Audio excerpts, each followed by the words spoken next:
Okay, so today we're going to be doing Buddhism Explained.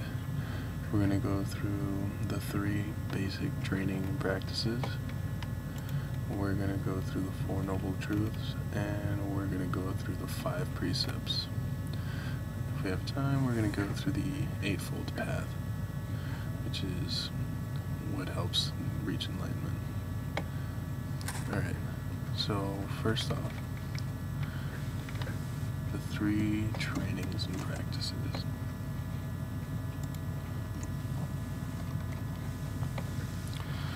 So, for the 3 trainings and practices of the core beliefs of Buddhism, we have Sila. This is the belief that virtue, good conduct, and morality is based on 2 fundamental principles. 1. Equality.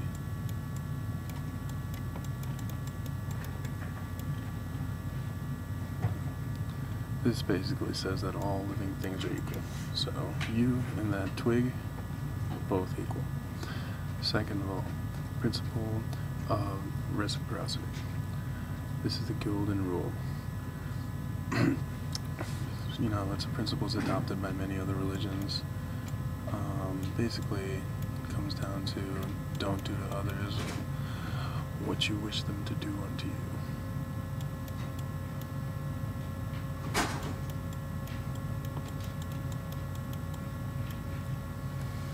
So this is the first one, Sila.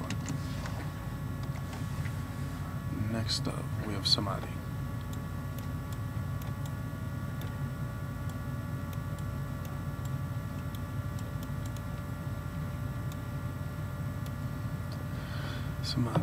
Samadhi focuses on a couple basic principles, which are concentration,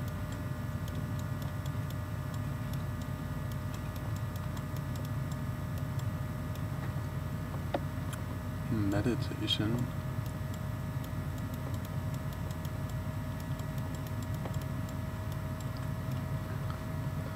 mental development,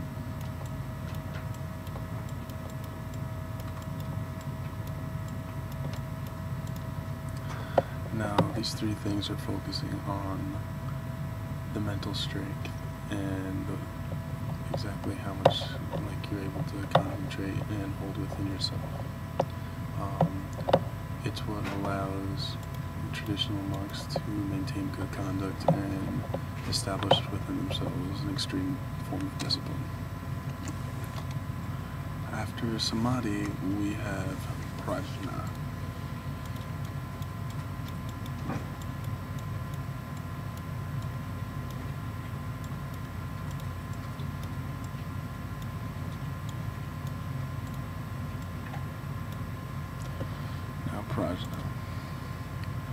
Prajna deals with disconcernment.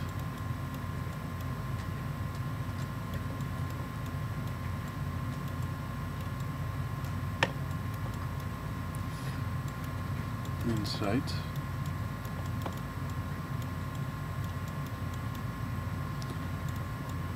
Wisdom. Enlightenment.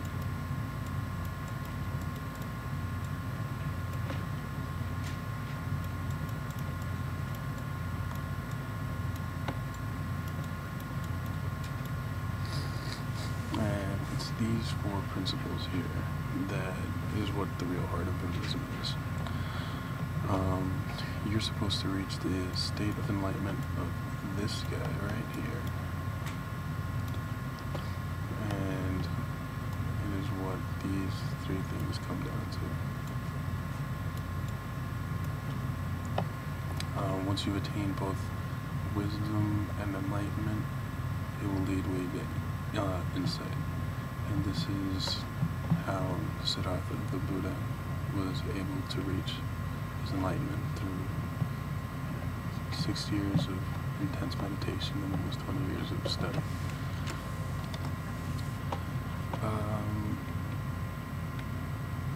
Next up, we have the 4 Noble Truths. The 4 Noble Truths. This is what the Buddha uses to explain suffering and suffering in human life.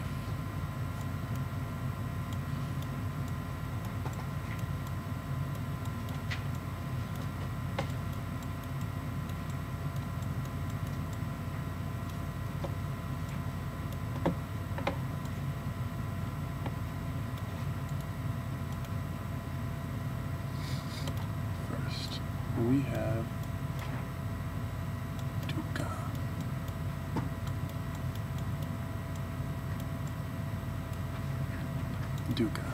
Dukkha basically says that suffering exists. It is real, it's universal, and everything has experienced some form of suffering. Suffering comes in many different kinds of forms. It can be due to loss, it can be due to sickness, it can be due to physical pain, emotional pain, failure, and sometimes even comes to the impediment of pleasure. Next up, we have samudaya.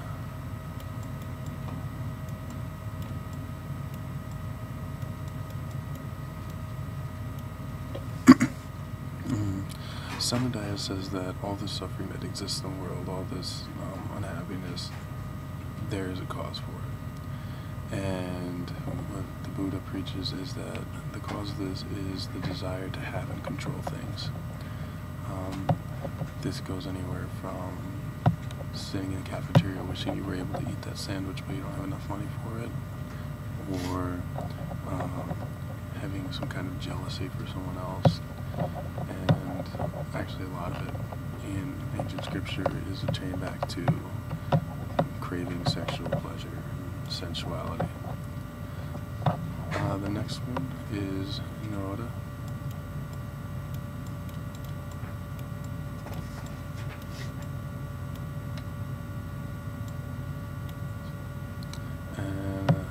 This basically says that there will be an end to suffering one day.